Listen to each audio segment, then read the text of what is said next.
என் அன்பு பிரியமே, ஏன் உனக்கு இவ்வளவு கோபம்? உன் கோபத்தால் இதுவரை எதை நீ சாதித்தாய்? அந்த கோபத்தால் உனக்கு நன்மையும் நல்ல பெயரும் கிட்டியதா என்ன? உனக்கு நெருக்கமானவர்களும் கூட உன்னை விட்டு விலகி சென்றதாக நீ உணர்ந்தாய் என்றால் அதற்கு காரணம் நீயேதான் குழந்தையே. என்னிலும் கோபப்படுகிறாய். நான் உன்னை நிர்கதியாய் விட்டுவிட்டது போல நீயே நினைத்து கொண்டு சாயப்பா எனக்கு உதவவே இல்லை என்று நீயே தவறாக புரிந்து கொண்டு என் மீதும் கோபப்படுகிறாய். எதற்காகவும் கலங்காதே என் கண்மணியே. விபரீத ராஜயோகத்தை நிச்சயமாக நீ பெறுவாய். அதற்கு உன் சாயப்பாதான் சாட்சி. நான் உனக்கு செய்யாமல் என் தங்கமான பொக்கிஷத்திற்கு கொடுக்காமல் வேறு யாருக்கு நல்லது செய்வேன் என்று நீ நினைக்கிறாய்? எதையுமே தவறாக புரிந்து கொண்டாதே. உனக்கு என்று எழுதப்பட்டது, உனக்கு வர வேண்டியது, உன் வாழ்க்கைக்கு சேர வேண்டியது நிச்சயமாக உன்னிடம் வந்து சேரும். அதை உன்னிடம் சேர்க்க வேண்டிய பொறுப்பு உன் சாயப்பாவின் பொறுப்பு. அது எப்பொழுதுமே தவறவே தவறாது. வலிகளை பற்றியோ துன்பத்தை பற்றி மட்டுமே நினைத்து கொண்டிருந்தால் எந்த பயனும் கிடைக்கவே கிடைக்காது. வலியும் துன்பமும் ஒரு நாள் மாறிவிடும், நிச்சயமாக மாறிவிடும். ஆனால் உன் மனதை மாற்ற முடியுமா? நீ அதையே நினைத்து கொண்டிருந்தால் எப்படி உன் மனதை மாற்ற முடியும்? மாற்றி நல்லதை சிந்திக்க வைக்க எப்படி உன்னால் முடியும்? எனவே என் குழந்தையே, நினைத்ததை நினைத்து நினைத்து வருந்தி கொண்டிருக்காதே. முடிந்ததை நினைத்து நினைத்து வருந்தாதே. உனக்கு சேர வேண்டியது நிச்சயமாக உன்னிடம் வந்து சேரும். யார் தடுத்தாலும் அது உன்னிடம் வந்து கண்டிப்பாக சேரும். உன் துன்பத்தையும் சிறப்பானதாக மாற்றி யோசி. உன்னுடைய வலிகளும் இன்பமயமாக மாறிவிடும். உன்னுடைய துன்பங்களும் இன்பங்களாக மாறிவிடும். உன் எண்ணம்தான் உன் வாழ்க்கையாக மாறும். எண்ணத்தை எப்பொழுதும் நல்ல எண்ணங்களாக வைத்துக்கொள். தூய எண்ணங்களாக வைத்துக்கொள். உன் எண்ணப்படி எல்லாமே உனக்கு சாதகமாகவே முடியும். நான் இருக்கிறேன். எதற்குமே அஞ்சாதே, கவலைப்படாதே, வேதனைப்படாதே, கண்ணீர் சிந்தாதே. உன்னை உயர்ந்த நிலைக்கு நிச்சயமாக நான் அழைத்து செல்வேன். உன் தேவைகளை அனைத்தையும் நான் நிறைவேற்றுவேன். உனக்கான எல்லாமே கூடி வரும் நாள் மிக தொலைவில் இல்லை, நெருங்கிக் கொண்டே இருக்கிறது. விபரீத ராஜயோகத்தை அனுபவிக்கத்தான் போகிறாய். சந்தோஷம் உன்னை தொட பக்கத்தில் வந்துவிட்டது. விடியலுக்காக காத்து கொண்டே இரு. உனக்கான விடியல் உனக்காகவே விடியப் போகிறது. அந்த நல்ல நேரம், நல்ல காலம், நல்ல நாள் எல்லாம் கூடி வரும் பொழுது உனக்கு தேவையானதை உன்னிடமே நான் ஒப்படைத்து விடுவேன் என் கண்மணியே.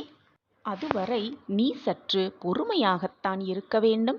உன்னை சுற்றி இருப்பவர்கள் யார் என்ன கூறினாலும் அவர்களுக்கு செவி கொடுக்காமல் உன்னுடைய வேலையை செய்து கொண்டே இரு. உனக்கான அந்த நல்ல நாள் வரும் வரை காத்து கொண்டுதான் இருக்க வேண்டும். உன் பொறுமைக்கு தக்க பதில் நிச்சயமாக கிடைக்கும். நான் அதை உன்னிடம் கொண்டு வந்து சேர்ப்பேன். மனப்பக்குவம் என்பது நம் மனதிற்கு வெளியே நடக்கும் நன்மை தீமைகளால் நம் மனம் சஞ்சலமடையாமல் ஒரு சமமான நிலைக்கு உட்படுத்துவதே மனப்பக்குவம். அந்த மனப்பக்குவத்தை அடைவதற்கு ஏராளமான அனுபவங்களும் தேவைப்படுகிறது. அதுதான் அந்த மனப்பக்குவத்தை அடைவதற்கான முதற்படியாக கூட இருக்கும். தோல்விகள் வரும் பொழுது எனக்கு மட்டும் ஏன் இப்படி நடக்கிறது என்று நினைப்பவர்களை ஆராய்ந்து பார்த்தால் அதில் பாதி பேர் எனக்கு மட்டும் ஏன் இப்படி நடக்கிறது என்று சொல்லிக் கொண்டுதான் இருக்கிறார்கள். உங்களுக்கு மட்டும் இப்படி நடப்பதில்லை என்ற மனநிலைக்கு முதலில் உன்னை பக்குவப்படுத்த வேண்டும். எத்தனையோ எத்தனையோ வாக்குகளை நீ கேட்டிருக்கிறாய். உனக்கு மட்டும் கஷ்டம் வருகிறதல்ல, உன்னை விட கஷ்டப்படுகிறவர்கள் உலகத்தில் நிறைய பேர் இருக்கத்தான் செய்கிறார்கள் என்பதை நினைத்து கொண்டு நமக்கு வரும் கஷ்டத்தை பாதியாக குறைத்து கொள்ளலாம். தலைக்கு மேல் கூரை, உண்ண உணவு, போட துணிமணிகள் இருக்கிற போது நமக்கு கவலை எதற்கு? அந்த மனநிலையை நாம் நமக்குள் கொண்டு வர வேண்டும். இதுதான் மனப்பக்குவம். உண்மையில் அதை நினைத்து திருப்தியடைகிறோமா என்பதுதான் மிகப்பெரிய கேள்வியாகவே இருக்கிறது. உன் மனதில் தோன்றும் எண்ணங்களை உன்னை கேட்டுதான் தோன்ற வேண்டுமெனில் அதற்கு மனப்பக்குவம் மிக மிக அவசியம். இந்த 10 குணம் உன்னிடம் இருக்கிறதா? இருந்துவிட்டாலே நீ மனப்பக்குவம் பெற்றவர்தான் என்பதை முழுமையாக புரிந்து கொள்ளலாம். மனப்பக்குவமாக இருப்பவர்கள் எல்லா காரியத்திலும் செய்யும் எல்லா காரியத்தையும் தீர்க்கமாக யோசித்து ஆலோசித்து பின்தான் செய்வார்கள். அப்படி இருந்துவிட்டாலே நீ மனப்பக்குவம் பெற்றவர்தான். எந்த விஷயத்திலும் அவசரப்படாமல் நின்று நிதானமாக செய்பவரே வாழ்க்கையில் பக்குவப்பட்டவர். அந்த பக்குவம், அந்த மனப்பக்குவம் உன்னிடம் இருந்தால் நீ மனப்பக்குவம் பெற்றவர்தான். அடுத்ததாக மிகவும் நேர்மையுள்ளவராக இருப்பார்கள். வாக்கு தவறக்கூடாது. வாக்கு கொடுத்தால் அந்த வாக்கிலிருந்து பின்வாங்கக்கூடாது.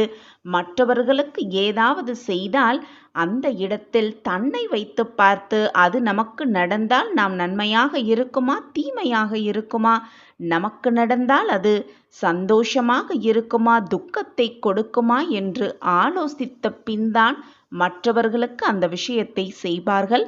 எப்பொழுதும் நேர்மையான குணம் பெற்றிருப்பவர்கள் பக்குவப்படைத்த ஆன்மாதான். அடுத்ததாக மிகவும் சாந்தமாக இருப்பார்கள். யார் முன்னிலையும் எடுத்தெறிந்து பேசுவதோ மற்றவர்கள் மனதை காயப்படுத்துவதோ என்று எந்த செயல்களையும் செய்யாதவராக அமைதியான குணத்தோடு சாந்தமான மனநிலையோடு இருப்பவர் மனப்பக்குவம் பெற்ற ஆன்மாதான். மற்றவர்களிடத்தில் எப்பொழுதுமே விசுவாசமாக இருப்பார்கள். ஒருவர் தன்னை நம்பிவிட்டால் அது எந்த விதத்திலும் அவர்களுக்கு தீங்கு இழைக்காதவாறு துரோகம் இழைக்காதவாறு பார்த்து கொள்பவர்தான் பக்குவப்பட்ட ஆன்மா. யாரையும் மற்றவர்கள் தன்னை சுற்றி இருப்பவர்கள் தனக்கு தீங்கே இழைத்திருந்தாலும் அவர்களை ஏமாற்றக்கூடாது என்ற நல்ல சிந்தனையோடு இருப்பவர்கள் நிச்சயமான மனப்பக்குவம் பெற்ற ஆன்மாதான். அது மட்டுமல்லாமல் எப்பொழுதுமே நேர்மறை சிந்தனையோடு தன்னை சுற்றி எது நடந்தாலும் எது நிகழ்ந்தாலும் எப்பொழுதுமே நேர்மறை சிந்தனையோடு நேர்மறை சொற்களை மட்டுமே சொல்லிக்கொண்டும் கூறிக்கொண்டும் மற்றவர்களுக்கு நேர்மறையாகவே நடந்து கொண்டும் இருப்பவர்கள் எப்பொழுதுமே மனப்பக்குவம் பெற்ற ஆன்மாதான். அடுத்ததாக அவர்களின் அணுகுமுறை எப்பொழுதும் நேர்மறையாகவே இருக்கும். எந்த ஒரு விஷயத்தையும் எதிர்மறையாக அணுகக்கூட மாட்டார்கள். மற்றவர்கள் அப்படி அணுக நினைத்தாலும் கூட அவர்களிடத்திலிருந்து தள்ளி வருவதுதான் இவர்களின் மிகப்பெரிய சிறப்பாகவே இருக்கும். எப்பொழுதுமே மற்றவர்களுக்கு சந்தோஷத்தையும் நிம்மதியையும் கொடுப்பவர்களாகவே இருப்பார்கள். ஏனென்றால் அவர்கள் முழுவதுமாக பக்குவம் பெற்ற ஆன்மா. மற்றவர்களின் சந்தோஷத்தில் தன்னுடைய பங்கு எப்பொழுதுமே இருக்க வேண்டும் என்ற முனைப்போடே இருப்பவர்தான் மனப்பக்குவம் பெற்ற ஆன்மா.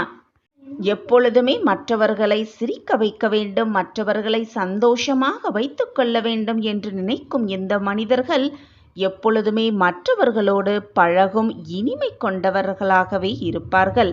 மற்றவர்களை சந்தோஷப்படுத்தி தான் சந்தோஷப்படுவதை முதலாக வேலையாகவே வைத்து கொண்டிருப்பவர்தான் மனம் பக்குவம் பெற்ற ஆன்மா. எந்த ஒரு பொறுப்பாக இருந்தாலும் மிகப்பெரிய பொறுப்பாக இருந்தாலும் தைரியமாக அதை எதிர்கொண்டு அந்த பொறுப்பில் எந்த சங்கடங்கள் தடைகள் தடங்கல்கள் வந்தாலும் அதை எதிர்த்து நின்று போராடி வெற்றியடைபவர்கள்தான் மனப்பக்குவம் பெற்ற ஆன்மா. மற்றவர்களுக்கு அதை தள்ளிவிடாமல் அனைத்தையும் தான் செய்து கொள்வேன் என்ற விடாமுயற்சியோடு தன்னம்பிக்கை குணத்தோடு இருப்பவர்கள் நிச்சயமாக மனப்பக்குவம் பெற்ற ஆன்மாதான். வெற்றியோ தோல்வியோ அதற்கான முழு பொறுப்பையும் அவர்களை ஏற்றுக்கொள்வார்கள். வெற்றியடைந்து விட்டால் என்னால் தான் வெற்றி கிட்டிருக்கிறது என்றும், தோல்வி அடைந்து விட்டால் இது மற்றவர்களால் தான் இந்த தோல்வி நடந்தேறியது என்றும் மற்றவர்களையும் தன்னையும் கை காட்டி பேச மாட்டார்கள். இப்படி இருப்பவர்கள் நிச்சயமாக மனப்பக்குவம் பெற்ற ஆன்மாதான். தன்னம்பிக்கை அதிகமாக இருப்பவர்தான் மனப்பக்குவம் பெற்ற ஆன்மா. எந்த இடத்திலும் என்னால் இது முடியாது, நான் இதை செய்தால் வீழ்ந்து விடுவேன் என்ற எண்ணமே அவர்கள் மனதில் எழாதவாறு இருப்பவர்தான் முழுமையாக மனப்பக்குவம் பெற்ற ஆன்மா. கடைசியாக எதையும் கடந்து செல்பவர்களாக இருப்பார்கள் மனப்பக்குவம் பெற்ற ஆன்மா. எது வந்தாலும் இதுவும் கடந்து போகும், நடப்பது எல்லாம் நன்மைக்கே என்ற தீர்க்கமான சிந்தனையோடு இருப்பவர்கள்தான் மனப்பக்குவம் பெற்ற ஆன்மா. வெற்றி தோல்வி எப்பொழுதுமே உன்னை பாதிக்க விடாமல் ஒரே மாதிரியாக வாழ்க்கையை அணுகி உன் உடலில் மற்றும் மனதில் தோன்றும் அனைத்தையுமே ஏற்பதுதான் மனப்பக்குவம். உங்களுக்குள் தோன்றும் எதையும் உங்களால் கட்டுக்குள் கொண்டு வர முடியுமானால் மற்றவர்களால் வரும் தீமைகளும் உங்களை நிச்சயமாக பாதிக்காது. அதற்காக உணர்ச்சியற்றவராக இருக்க நான் சொல்லவில்லை. எந்த உணர்ச்சியும் உங்களது அடுத்த செயலை செய்ய தடையாக இருக்கக்கூடாதமாறு உன் மனதை பார்த்துக்கொள். அவ்வளவுதான் நான் மீண்டும் மீண்டும் உனக்கு வலியுறுத்தி கொண்டே இருக்கிறேன். இப்படி மனப்பக்குவத்தோடு நீ இருந்தால் வெற்றி தோல்வி என்று எதுவுமே உன்னை பாதிக்காது. கஷ்டமோ தோல்வியோ துக்கமோ வேதனையோ எதுவுமே உன்னை சோர்ந்து போக விடாது. எப்பொழுதுமே தைரியமாக இருக்கலாம். நான் உன்னோடு இருக்கும் வரை தேவையில்லாத பயத்தை விட்டு ஒளிந்துவிடு. நான் இருக்கிறேன். இப்பொழுது இந்த நிமிடம் உன் மனநிலை எப்படி இருக்கிறது என்று எனக்கு நன்றாகவே தெரியும். தினம் தினம் ஒரு பிரச்சனை முடிந்தால் மற்றொரு பிரச்சனை ஆரம்பம். சொல்லவே முடியாத துயரம், கேட்கவே முடியாத வருத்தங்கள். எதிர்ப்படும் சிறிய சிறிய பிரச்சனைகளை நீயே தன்னம்பிக்கையோடு வென்றும் வருகிறாய். ஆனால் உனக்கு இருக்கும் அந்த தலையாய பிரச்சனையை எப்படி மீள்வது, எப்படி வெளிவருவது என்று தெரியாமல் குழம்பிக் கொண்டு நிர்கதியாய் நின்று கொண்டிருப்பது போல உன் மனநிலையில் இருக்கிறாய் என்பது நீ என்னிடம் சொல்லிதான் எனக்கு புரிய வேண்டும் என்றில்லை. நீ சொல்லாமலேயே எனக்கு எல்லாமே புரியும். என்னை காப்பாற்ற யாருமே இல்லை, தாங்கி பிடிக்க எவருமே இல்லை. சோதனை என்றால் தோள் சாய்த்து கொள்ள எவருமே இல்லை. ஆறுதல் சொல்லி மனதை ஆறுதல் படுத்துவதற்கும் யாருமே இல்லை. சரியான ஆலோசனையை கூறி சரியான பாதையில் அழைத்து போவதற்கும் ஆளே இல்லை. நானும் என்னால் முடிந்த அளவு அனைத்தையும் செய்து பார்த்துவிட்டேன், போராடியும் பார்த்துவிட்டேன். ஆனால் அனைத்திலுமே ஒரு முட்டுக்கட்டை இருக்கத்தான் செய்கிறது. என்னை சுற்றி 1000 பேர் இருந்தாலும், என்னை சுற்றி எத்தனை உறவுகள் இருந்தாலும், யாருமே இல்லாமல் ஒரு தீவில் இருக்கிறது போல தனிமையாக உணர்ந்து கொண்டிருக்கிறேன். யாராவது வந்து என்னிடம் பேசினால் கூட என் வாயால் மட்டும், என் உதடு மட்டும்தான் அவர்களுக்கு பதில் சொல்கிறதே தவிர என்னுடைய மனம் என்னிடமே இல்லை. என்னுடைய மனம் எப்பொழுதும் எதையோ சிந்தனை செய்து கொண்டு, எதையோ யோசித்து கொண்டு எங்கேயோ சென்று கொண்டிருக்கிறது. எங்கே எல்லாமோ சுற்றி கொண்டு இருக்கிறது. சரியாக சொல்ல வேண்டுமென்றால் வழியே இல்லாத காட்டில் திக்கு திசை தெரியாமல், வந்த வழி போகும் வழி எதுவுமே தெரியாமல் நிர்கதியாக நிற்பது போலத்தான் என் வாழ்க்கையில் இப்பொழுது நான் இருக்கிறேன். இந்த சூழ்நிலையில்தான் நான் இப்பொழுது இருந்து கொண்டிருக்கிறேன். நான் என்ன செய்ய வேண்டும், ஏது செய்ய வேண்டும் என்று எனக்கு எதுவுமே புரியவில்லை. நடக்குமா நடக்காதா, கிடைக்குமா கிடைக்காதா, வருமா வராதா என்ற ஏக்கம் பல கோணங்களில் என் மனதில் ஒளிந்து கொண்டே இருக்கிறது, ஓடிக்கொண்டே இருக்கிறது. நான் என்ன செய்ய வேண்டும் சாயிநாதரே என்று என்னிடம் நீ கேட்கிறாயல்லவா? இந்த மனநிலையில் நீ இப்பொழுது இருந்து கொண்டிருந்தால் தன்னம்பிக்கையோடு மனதை ஒரு நிலையாக வைத்துக்கொண்டு இதை முழுவதுமாக கேள். இதன் முடிவில் உனக்கு ஒரு தெளிவு பிறக்கும். உனக்கு நல்ல நேரம் துவங்கி இருக்கிறது என்பதால் தான் இந்த பதிவு, உன் சாயப்பாவின் அசரீரி வாக்கு உன் காதில் கேட்டுக்கொண்டிருக்கிறது, உன் கண்ணில் பட்டிருக்கிறது. அப்படியென்றால் உனக்கு நல்ல நேரம் துவங்கிவிட்டது என்றுதான் அர்த்தம். இதை நம்பிக்கையோடு முழுவதுமாக கேள்.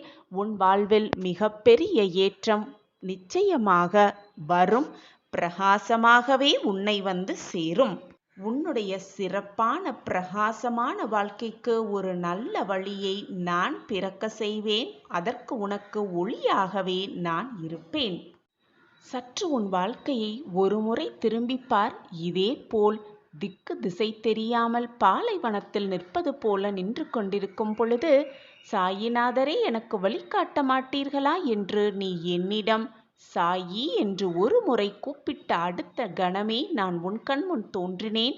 உனக்கான சிறந்த வழியை காட்டி இப்பொழுது இந்த இடத்திற்கு உன்னை கொண்டு வந்து நிறுத்தியிருக்கிறேன். இப்பொழுதுமே நடு காட்டில் தத்தளித்து கொண்டிருப்பது போல தவித்து கொண்டு வேதனையோடு என்னை கூப்பிடுகிறாய்.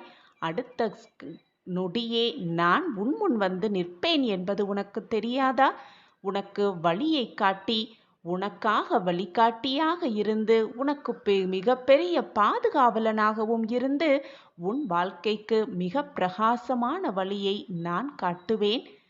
பாலைவனத்தில் வழியை காட்டத் தெரிந்த எனக்கு இப்பொழுது திக்கு திசை தெரியாமல் இருக்கும் காட்டில் உனக்கான வழியை காட்டி மிக பிரகாசமான எதிர்காலத்தை உனக்காக உருவாக்க எனக்கு தெரியாதா? என்னை அவ்வளவு சர்வசாதாரணமாக நினைத்து விட்டாயா? கன நொடி போதும், கண்ணிமைக்கும் நேரம் போதும் அனைத்தையும் மாற்றி காட்டும் வல்லமை என்னிடம் இருக்கிறது. இப்பொழுது கவலை, பெரும் கவலை உன் வாழ்க்கையில் இருக்கிறது என்பதில்தான் உன்னால் எதையுமே சிந்திக்க முடியாமல், எதை பற்றி மட்டுமே சிந்தனை இல்லாமல் போராடி கொண்டிருக்கிறாய். போராடி கொண்டிருக்கிறோம் என்று நீயே தவறாக சித்தரித்து கொண்டு ஒரு வேலியை போட்டுக்கொண்டு அதன் நடுவில் நின்று கொண்டிருக்கிறாய். நீயும் தைரியமாக இருக்க, நம்பிக்கையோடு இருக்க எவ்வளவோ முயற்சிகளை செய்து கொண்டுதான் இருக்கிறாய். ஆனால் உன் வாழ்க்கையில் உன்னை சுற்றி நடக்கும் போராட்டங்களால் என்ன செய்வது, ஏது செய்வது என்று தெரியாமல் உன் நம்பிக்கையையும் உன்னுடைய விடாமுயற்சியையும் கொஞ்சம் கொஞ்சமாக இழந்து கொண்டிருக்கிறாய். அது எனக்கு மிக நன்றாகவே தெரிகிறது. நம்பிக்கையை ஒரு பொழுதும் இழந்து விடாதே. நான் உனக்கு தாயாக, தகப்பனாக, அனைத்துமாக இருந்து உன்னை வழிநடத்தும் போது தேவையில்லாமல் இந்த மனக்குழப்பம் உன் மனதிற்கு வேண்டவே வேண்டாம். எது நடந்தாலும் அப்பா பார்த்து கொள்வார் என்ற தன்னம்பிக்கை உன் மனதில் உண்டென்றால் போதும். நீ நினைப்பதற்கு மேலாகவே உன் வாழ்க்கையில் நான் உன்னை உயர்த்தி காட்டுவேன். வெற்றியாளர்கள் முடிவுகளை விரைவில் எடுத்து விடுவார்கள். அப்படி எடுத்த முடிவுகளை மிக மெதுவாகவே அவர்கள் மாற்றுவார்கள். தோல்வியுறுபவர்களோ முடிவுகளை மிக மிக மெதுவாக எடுப்பார்கள். அப்படி எடுத்த முடிவுகளை மாற்ற விரைவாகவும் மாற்றுகிறார்கள். உனக்கான முடிவு எது என்பதை பொறுமையாக, நிதானமாக, நம்பிக்கையோடு எடு. நீ எடுத்த முடிவிலிருந்து எப்பொழுதும் பின்வாங்க நினைக்காதே. முடிவை எடுத்துவிட்டு ஒரு அடி எடுத்து வைத்துவிட்டால் மறந்தும் கூட பின்னோக்கி உன் அடியை எடுத்து வைக்காதே. உனக்கு துணையாக நான் எப்பொழுதுமே உன் அருகிலேயே இருந்து உன்னை வழிகாட்டி கொண்டிருக்கிறேன். நீ வெற்றியின் விளிம்பில் நின்று கொண்டிருக்கிறாய். தவறிக்கூட உன் காலை பின்னோக்கி எடுத்து வைக்காதே. விதைகள் கீழ்நோக்கி எறியப்பட்டால்தான் விருட்சங்கள் மேல் நோக்கி வளரும். விழும்போது விதையென விழுந்து பார், எழும்போது விருட்சமாய் உன்னை எழ வைப்பேன் உன் சாயிநாதா. எந்த ஒரு சூழ்நிலையிலும் நாம் பொறுமையாக இருக்கிறோம். ஆனால் நமக்கு எதுவுமே நடக்கவே இல்லையே என்பதை மட்டும் யோசிக்காதே. பொறுமைக்கான தக்க பரிசு நிச்சயமாக உன் கையில் வந்து சேரும். அந்த நிமிடம் உன்னால் உணர்ந்து கொள்ள முடியும், நாம் பொறுமையாக இருந்தது சரிதான். நம் வாழ்க்கையில் நடப்பது அனைத்தும் நன்மைக்கே என்பது அப்பொழுது உனக்கு புரியும். உன் சாயப்பாவை பற்றியும் தெளிவாகவே உனக்கு புரியும். மனவேதனையில் தவித்து கொண்டிருந்தால் உன் மனதில் ஒரு இனம் புரியாத சோகம் நிலைத்து இருப்பது போல உணர்ந்தால் இதை முழுவதுமாக நம்பிக்கையோடு கேள். நான் கடவுளல்ல, உன் அப்பா. உன்னுடைய தந்தை என்று நீ நினைத்தால் நிச்சயமாக இதை முழுவதுமாக கேள். நான் உன் தந்தை இருக்கிறேன். உன் வாழ்க்கையை மீட்டெடுப்பேன். நல்ல நிலைமைக்கு உன்னை கொண்டு வருவேன் சர்வ நிச்சயமாக. வாழ்க்கை என்றாலே ஏற்றம், இரக்கம், இன்பம், துன்பம், மகிழ்ச்சி, சந்தோஷம், ஆனந்தம், கோபம், விரக்தி, போராட்டம் என்று எல்லாமே கலந்துதானே இருக்கும். அதை லாவகமாக கடந்து வந்தால்தானே உன் வாழ்க்கையின் வெற்றியின் சுவாரஸ்யமே அடங்கியிருக்கும். அதை விட்டுவிட்டு எப்பொழுதுமே எதையோ பறிகொடுத்தது போல, எதையோ வாழ்க்கையில் முழுவதுமாக இழந்து விட்டதைப் போல, வாழ்க்கையையே வெறுத்து விட்டது போல எப்பொழுதுமே இப்படியே இருந்தால் என்னத்தான் செய்ய முடியும்? இந்த உலகத்தில் வாழும் எல்லா மக்களுக்கும் எல்லா சூழ்நிலையிலும் ஒன்று போல் அமையாது. அவரவர் செய்த கர்ம வினைகளின் பயனாக அவரவர் இன்பத் துன்பத்தை அனுபவித்து கொண்டுதான் இருக்கிறார்கள். அனுபவித்துதான் ஆக வேண்டும். இதிலிருந்து யாருமே தப்பவே முடியாது. எப்பொழுதுமே அன்பு, எதிர்பார்ப்பு, ஆசை என்று இவையெல்லாம் அளவுக்கு மீறி சென்றாலே கஷ்டம்தான் வரும், வேதனைதான் வரும், மன போராட்டம்தான் மிஞ்சும். எனவே எதிலையுமே அதிகமாக ஆசைப்படுவதை விட்டுவிடு.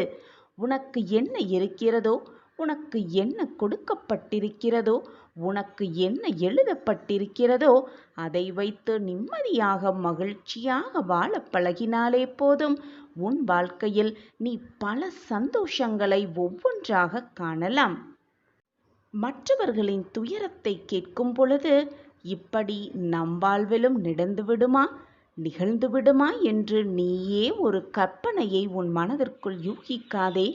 அவரவர்க்கென்று தனிப்பட்ட வாழ்க்கை இருக்கிறது. அவரவர் செய்த கர்ம வினைகளின் பயனாக அவரவர்க்கு இன்பமும் துன்பமும் மாறி மாறி வந்து கொண்டேதான் இருக்கும். எதுவுமே இங்கு நிரந்தரமே இல்லை. நிரந்தரமே இல்லாத இந்த வாழ்க்கையில் உனக்கு வரும் சோகமும் சங்கடங்கள் மட்டும் உன்னிடம் நிரந்தரமாக இருந்துவிட முடியுமா? அல்லது இருந்துதான் விடுமா? அல்லது நான் தான் அதை அனுபவித்து விடுவேனா? நன்றாக சிந்தித்துப்பார். நான் உன் அருகிலேயே இருக்கும் பொழுது தேவையில்லாத மனக்குழப்பம் உனக்கு வேண்டவே வேண்டாம். இப்படி எதையுமே சந்தேக கண்ணோடே பார்த்தால் உன் வாழ்க்கையே சந்தேகமாகத்தான் கழிக்க முடியுமே தவிர நிம்மதியாக உன் வாழ்க்கையை உன்னால் வாழவே முடியாது. இப்படி சந்தேக கண்ணோடே உன்னை சுற்றி இருப்பவர்கள் அனைவரையும் நீ பார்த்து கொண்டிருந்தால் உன்மேல் உண்மையான அன்பும் பாசமும் வைத்திருப்பவர்களுக்கு கூட உனக்கு சந்தேகமாகத்தான் தோன்றும். இவர்களும் நம் வாழ்க்கையை வீணடிப்பதற்கு, நம் வாழ்க்கையை கஷ்டப்படுத்துவதற்காக வந்திருக்கிறார்களோ என்ற எண்ணம் உன் மனதில் தானாகவே வலுப்பெற்றுவிடும். என்னை உன் கடவுளாக நினைக்காமல், உன்னுடைய இறைவனாக நினைக்காமல், உன் தந்தையாக என்னை பாவித்து உன் மன குழப்பத்தில் இருக்கும் அத்தனை விஷயங்களையும் என் காலடியில் சமர்ப்பித்துவிடு. உனக்கு தேவையான அத்தனையும் நான் யோசித்து யோசித்து செய்து கொண்டுதான் இருக்கிறேன். மாறவே மாறாது, நடக்கவே நடக்காது, கிடைக்கவே கிடைக்காது என்று நீ நினைத்த பல விஷயங்களை மாற்றி காட்டுகிறேன். நீயும் அதை உணர்ந்தும் இருக்கிறாய். அப்படி இருக்கும் பொழுது என் வாழ்க்கையில் மாற்றம் நிகழாமலேயே இப்படியே இருந்து விடுமோ என்று நீயே தவறாக சித்தரித்து கொண்டு உன் மனதையும் குழப்பிவிட்டு உன்னை சுற்றி இருப்பவர்களையும் குழப்பத்துக்கு ஆளாக்கி இருக்கிறாய். என் பிள்ளையே, மனதை முதலில் சாந்தமாக வைத்துக்கொள், நிம்மதியாக வைத்துக்கொள். நிம்மதியாக இருக்கும் மனம் எப்பொழுதும் தவறே செய்யாது, எந்த தவறையும் நினைக்கவும் நினைக்காது. நான் தான் உன்னோடு இருக்கிறேனே. எவ்வளவு இக்கட்டான சூழ்நிலையில் நீ இருந்தாய், எவ்வளவு சிக்கல் உன் வாழ்வில் நிகழ்ந்தது என்பது எல்லாமே எனக்கு தெரியும். எந்த பக்கமும் காலடி எடுத்து வைக்க முடியாத நிலையில் சிக்கிக்கொண்டு தவித்துக் கொண்டிருக்கிறாய். எதையாவது செய்து இந்த சிக்கல்களிலிருந்து வெளியே வந்துவிட வேண்டும் என்று தன்னம்பிக்கையோடு துடித்து கொண்டிருக்கிறாய். ஆனால் என்ன செய்வதற்கும் எதை செய்வதற்கும் உன் மனதில் துணிவு என்பது சிறிது கூட இல்லை. செய்யலாமா வேண்டாமா, இதை செய்தால் அந்த சிக்கல்களிலிருந்து நாம் வெளியேறி வந்து விடுவோமா அல்லது வேறு பல சிக்கல்களில் மாட்டி விடுவோமோ என்று கேள்விகளை உன்னில் எழுப்பிக் கொண்டே எந்த சூழ்நிலையிலும் எடுக்காமல், எந்த ஒரு பிரச்சனைக்கு விடிவு காலம் பிறக்காமல் நீயே அதில் மாட்டிக்கொண்டு தவித்துக் கொண்டிருக்கிறாய். கண்மணியே, நீ என்ன யோசித்தாலும் என்ன செய்தாலும் உனக்காக உன்னில் இருக்கும் உன் அப்பா உன்னை கவனித்துக் கொண்டுதான் இருக்கிறேன்.